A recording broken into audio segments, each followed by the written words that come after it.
محمدلو اسرارов дар баробари он ки ба фаъолияти соҳибкорӣ машғул аст дар ташкилоти ҷамъияти муҳофизони ватан вилояти хатлон раиси ин ташкилотро ба уҳда дорад.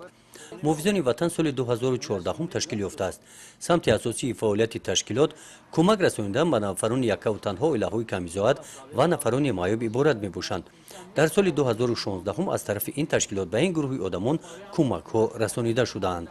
از دوره تأسیسیابی تشکیلات جمعیتی محافظان وطن ولایت خرطوم در ناحیه واسع کمک‌های بشردوستانه به طبقه‌های کم بضاعت و شخصانی که امکاناتشان محدود هستند و مبلغ 31832 سامانی کمک‌های بشردوستانه رسانده شده است و در آینده ما تصمیم گرفته‌ایم اعضایان تشکیلات جمعیتی محافظان وطن خرطوم در ناحیه واسع که در آینده با طبقه نیازمند احتیاجمندان و طبقه هایی که قابلیت کاریشان کمتر است کمک های بشردوستانه خود را رسانید.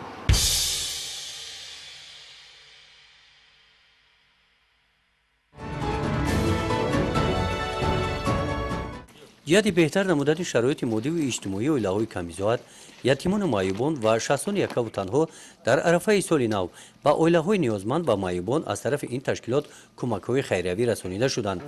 در جامعه دهاتی به نام خدای رجبوف در دهه گلتپه و اویلای مشرف عظیم و بعد آن که توسط تلویزیون محلی از وضع این اویلا آشنایی پیدا کردند، برای این اویلا موادهای غذایی آوردند. موادهای غذایی ارد، روغن، پیاز و کارتوشکا هستند. در این اویلا در نگاهبین مادر 6 فرزندان همه نابینا هستند. با اقدام جماعت دهاتی به نام خدای رجبوف برای این اویلا امسال این منزل استقامتی از نو ساخته شده است. از جانب تشکیلات محافظان وطن اقدام گرفتند که رنگ و بار و تیرازه‌های منزل استقامتی این اویلا را تامین نموده در ساختمان منبعد آن سهم خود را می‌گذارند. معیوبانی که قابلیت کاریشون محدود است دستی کمک یاری دراز کنند از نام ریاست تشکیلات جمعیتی محافظان وطن نام اعضایان تشکیلات در ناحیه واسع با اطمینان کامل گفتم میتوانم که ما کمک خود را دریغ نمی‌داریم.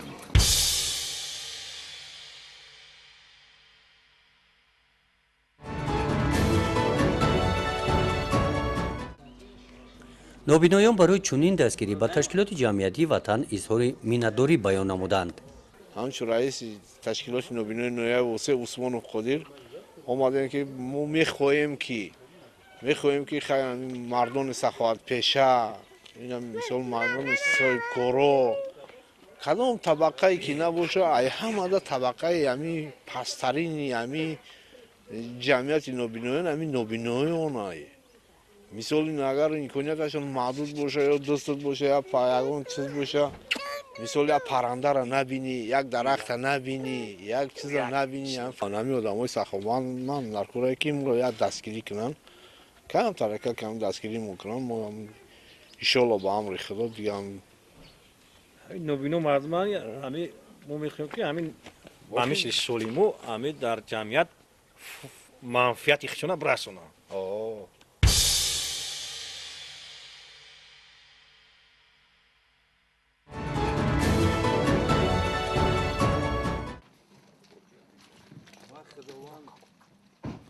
همچنین در این روز با 2 نفر فرزندان یتیم کول از جماعت دهاتی به نام خدای رجبوف کمک خیریوی رسانیده شد. سوریو شریف و محمد جان شریف یتیم کول بوده. سوریو در صنف دهم و محمد جان در صنف هشتم تحصیل می‌نمایند. محافظان وطن قرار دادند که سرپرستی این کودکان را هنگام تحصیل در مکتب و بعد تحصیل در مکتب عالی با عهده میگیرند. با دستگیری مقامات اجرایی حکومت دولتی ناحیه و تشکیلات جمعیتی محافظان وطن در سال 2016 توی خدنسی رو 40 نفر کودکان از اویلاهای نیازمند گذرانیده شده است. ما وقتی که با طبقه شخصانی که امکانیت کاریشون محدود شدگی امکانیت قابلیت کاریشون محدود شدگی دست یاری دراز میکنیم کمک میرسانیم خود هم خرسند میشم هم از روی خداوند تبارک تعالی که گفته است که بهترین صدقاتی هست که با دست خود میدهی با طبقه های نیازمند. ما میخواستیم دعوت به عمل بیاریم که با شخصانی که امروز ندارندن امکانیت های فراخ دارند кӯмаку дастгирӣ ба табақаҳои ниёзманд, ба эҳтиёҷмандон, ба шахсоне ки қобилияти коришон маҳдуд шудагӣ аст, ёрии худро расонанд.